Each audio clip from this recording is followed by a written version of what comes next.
Assalamualaikum warahmatullahi wabarakatuh. Perkenalkan, kami dari kelompok 5.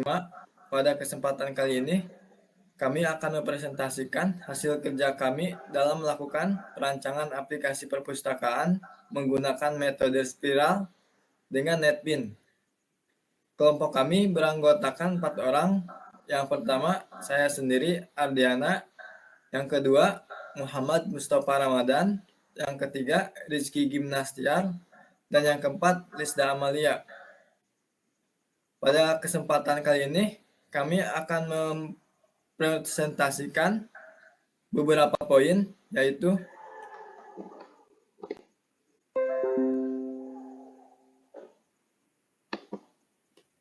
yang pertama, latar belakang. Yang kedua, identifikasi masalah. Yang ketiga, rumusan masalah. Yang keempat, tujuan penelitian. Yang kelima, batasan masalah. Yang keenam, metode pengembangan sistem. Yang ketujuh, tempat instansi. Yang kedelapan, sistem lama berjalan. Yang kesembilan, sistem baru. Yang kesepuluh, keunggulan sistem baru. Yang kesebelas, implementasi. Dan yang terakhir, kesimpulan dan saran. Baiklah, di sini saya akan menjelaskan latar belakang. Perpustakaan adalah salah satu sarana pendidikan yang penting dalam dunia pendidikan. Melalui perpustakaan, siswa dapat mengakses berbagai sumber belajar yang membantu dalam pembelajaran mereka. Dalam institusi pendidikan, selalu membutuhkan sistem untuk mengumpulkan, mengelola, menyimpan, melihat kembali, dan menyalurkan informasi. Aplikasi merupakan salah satu sarana yang dapat membantu kegiatan tersebut. Hasilnya, sistem informasi berdasarkan aplikasi akan mempunyai nilai lebih daripada sistem yang diolah secara konvensional. Seperti pada suatu instansi pendidikan yang memiliki jumlah data cukup banyak, maka perlu penanganan khusus. Untuk memenuhi kebutuhan tersebut, maka usaha yang dilakukan adalah membuat rancangan aplikasi perpustakaan yang dikhususkan bagi SMK Bina Sejahtera 3. Selanjutnya, identifikasi masalah. Sistem informasi manajemen perpustakaan di SMK Bina Sejahtera belum sepenuhnya berjalan secara maksimal. Hal ini dikarenakan sistem yang saat ini berlaku masih belum terkomputerisasi. Masalah-masalah tersebut diantaranya yaitu: yang pertama, sulitnya pencarian buku. Yang kedua, sulitnya pengelolaan koleksi buku. Yang ketiga, sulitnya melakukan analisis dan evaluasi. Dan yang terakhir, laporan pinjaman yang kurang detail.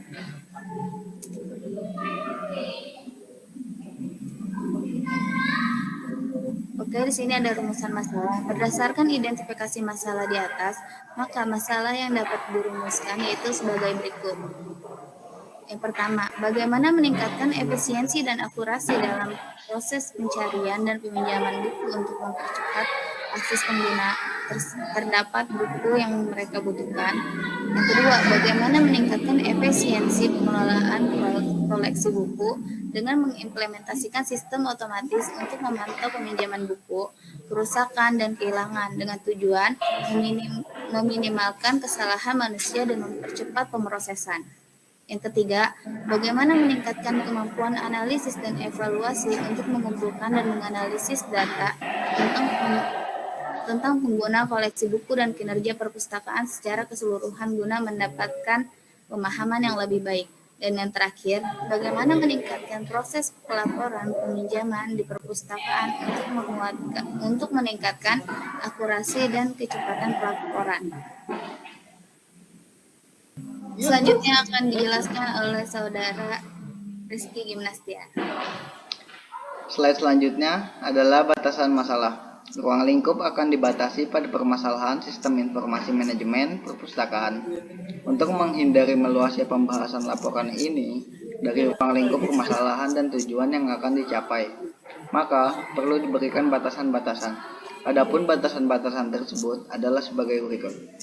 Yang pertama, Aplikasi hanya berfungsi sebatas untuk manajemen informasi mengenai buku yang tersedia di perpustakaan, meminjam buku, mengembalikan buku, serta melakukan pendaftaran anggota perpustakaan. Yang kedua, aplikasi ini akan dikembangkan dengan menggunakan bahasa pemrograman Java, menggunakan database MySQL untuk menyimpan data, dan menggunakan framework Java Swing untuk tampilan antarmukanya. Yang ketiga, aplikasi ini akan dikembangkan untuk desktop dan tidak memerlukan koneksi internet. Yang terakhir, sistem keamanan pada aplikasi ini hanya pada menu login dan password biasa. Tujuan penelitian. Ada beberapa tujuan yang ingin kami capai. Di antaranya itu sebagai berikut: mempercepat proses pencarian dan meminjam buku dengan cepat dan akurat. Hal ini akan membantu pengguna untuk menemukan buku yang mereka butuhkan dengan mudah dan mempercepat proses peminjaman. Yang kedua, meningkatkan efisiensi pengelolaan koleksi buku seperti memantau buku yang dipinjam, rusak, dan hilang secara otomatis, sehingga meminimalkan kesalahan manusia dan mempercepat pemrosesan. Yang ketiga, memungkinkan analisis dan evaluasi yang lebih baik untuk mengumpulkan dan menganalisis data tentang penggunaan koleksi buku dan kinerja perpustakaan secara keseluruhan. Dan yang keempat, membantu perpustakaan untuk memperbaiki proses pelaporan peminjaman yang ada dan meningkatkan akurasi dan kecepatan pelaporan. Metode pengembangan sistem. Metode yang kami pakai adalah metode spiral. Metode spiral adalah salah satu metode pengembangan sistem yang menggabungkan pendekatan iteratif dengan analisis risiko pada setiap tahap pengembangan. Metode ini didasarkan pada prinsip bahwa pengembangan sistem adalah suatu proses yang berulang, yang melibatkan analisis risiko dan evaluasi untuk memperbaiki masalah pada setiap iterasi. Yang pertama adalah tahap liaison atau tahap konsultasi. Tahap konsultasi adalah salah satu tahap dalam pemrosesan pengembangan sistem yang bertujuan untuk berinteraksi dan berkomunikasi dengan instansi atau pihak-pihak terkait. Yang kedua adalah tahap planning. Pada tahap ini kami merencanakan solusi yang akan dikembangkan berdasarkan kebutuhan dan persyaratan yang telah didefinisikan pada tahap sebelumnya. Pada tahap ini, kami akan merancang rencana proyek secara menyeluruh, termasuk menentukan jadwal, sumber daya, dan risiko yang mungkin terjadi pengembangan sistem. Yang ketiga, risk analysis. Pada tahap ini, kami akan melakukan identifikasi risiko, evaluasi risiko, dan pengembangan strategi mitigasi risiko. Dengan melakukan analisis risiko pada setiap siklus spiral, kami dapat memastikan bahwa risiko dalam pengembangan sistem dapat dikelola dengan baik dan tidak menghambat pencapaian tujuan yang telah ditetapkan. Tahap selanjutnya, engineering. Pada tahap ini sistem mulai dibangun atau dikembangkan secara teknis. Tahap ini melibatkan proses desain, pengembangan, dan implementasi sistem secara bertahap. Tahap selanjutnya, construction dan release. Pada tahap ini, sistem yang telah dirancang pada tahap sebelumnya dibangun dan diimplementasikan secara penuh. Tahap ini melibatkan proses pengujian, peluncuran, sistem, dan pelatihan pengguna. Evaluation. Pada tahap ini, kami mengevaluasi sistem yang telah dibangun dan diluncurkan ke lingkungan produksi. Pada tahap ini, tim pengembang sistem akan melakukan evaluasi untuk memastikan bahwa sistem yang berjalan dengan baik dan memenuhi persyaratan pengguna.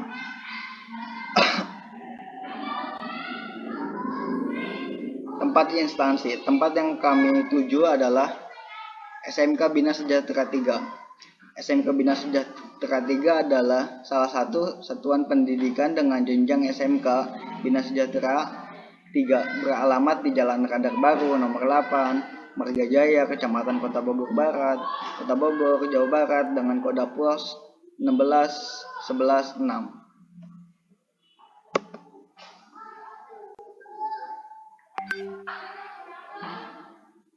Sistem lama berjalan. Sistem yang saat ini sedang berjalan pada SMK Bina Sejahtera 3 terkait dengan penyampaian informasi baik, itu proses yang berhubungan dengan pengelolaan koleksi buku, peminjaman, pengembalian, hingga pembayaran denda. Dilakukan dengan cara manual tanpa terkomputerisasi. Berikut adalah use case pada aplikasi perpustakaan. Ya, selanjutnya saya akan menjelaskan sistem baru. Sistem baru merupakan sebuah sistem yang akan menjadi pengganti dari sebuah sistem yang saat ini berjalan di sekolah, di mana sistem yang menggunakan teknologi informasi dan komunikasi untuk mengelola operasi perpustakaan secara efisien dan efektif ini jauh lebih optimal dan sesuai dengan perkembangan teknologi.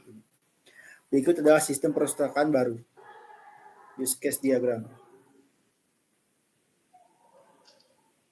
Keunggulan sistem baru. 1. Tidak memerlukan koneksi internet. Kedua, akses lebih cepat dan mudah. Ketiga, lebih efisien dan hemat waktu. Keempat, lebih mudah dalam pengelolaan stok buku. Selanjutnya, implementasi layar.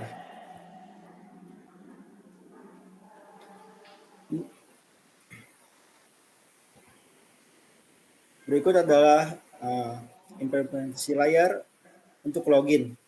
Di sini ada username dan password untuk melakukan login kepada aplikasi. Lalu di sini adalah implementasi layar untuk peminjaman buku. Di sini ada untuk input peminjaman dan untuk search ID buku.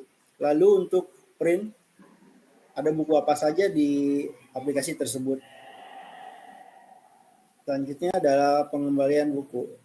Di sini kita bisa lihat, di sini kita bisa isi untuk ID peminjaman, tanggal peminjaman, dan tanggal balik. Untuk keterlambatan, kita menggunakan denda sebesar 2.000 per hari. Selanjutnya adalah data siswa. Sebelum meminjam buku, semua data siswa dimasukkan untuk kebutuhan laporan. Ini adalah halaman utama aplikasi tersebut. Data siswa, data buku, peminjaman buku, pengembalian buku, dan admin. Serta untuk kembali logout. Kesimpulannya, berdasarkan pembahasan sebelumnya mengenai perancangan sistem aplikasi perpustakaan menggunakan metode spiral, pada SMK Bina Sejahtera 3 yang terintegrasi database, dapat disimpulkan bahwa pertama, metode spiral efektif digunakan dalam perencanaan sistem aplikasi perpustakaan karena memungkinkan adanya perubahan dan penyesuaian pada setiap tahapannya. Yang kedua, sistem aplikasi perpustakaan yang dibangun memiliki fitur yang sesuai dengan kebutuhan penggunaan dan mempermudah proses pengelolaan perpustakaan seperti memanajemen buku, pengembalian, dan pencarian buku. Ketiga, implementasi sistem aplikasi perpustakaan menggunakan bahasa program Java dan basis data MySQL berhasil dilakukan dengan baik dan menghasilkan aplikasi yang stabil dan responsif. Yang keempat, sistem aplikasi perpustakaan yang dibangun mampu meningkatkan efisiensi dan produktivitas pengelolaan perpustakaan.